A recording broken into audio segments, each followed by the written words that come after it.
let's start with this shoe. Like I said before, it's like it's too big to be a doll's shoe unless the doll was life-sized, but it's way too small to be a human shoe. Wow, there are just all kinds of little shoes.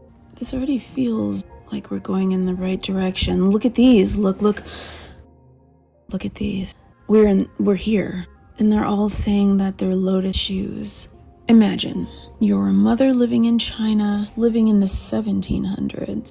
Your daughter has just reached the age where her feet will be bound, and you know that you should be happy, but you aren't. You know just how painful the next few years will be for her, but you also know that if you don't do this, she will never have a good life. Yet you also know just how painful the binding process is. After all, you had done it yourself and you were her age. Maybe we can go to Wikipedia, get the actual info.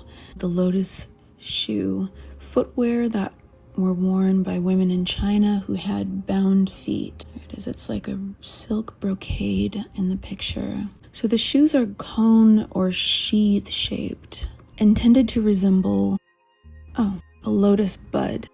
Pull it up again. It's crazy because if you don't know, you don't know, and it just looks like a beautiful little shoe that someone put a lot of care and effort into, but it's sinister. And it's especially sinister because you can tell on the bottom of the shoe and on the inside of the shoe that it was worn. Someone wore this.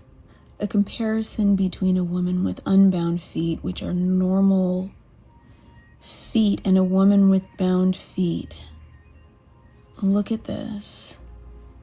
I mean, that looks like an emu foot, does it not?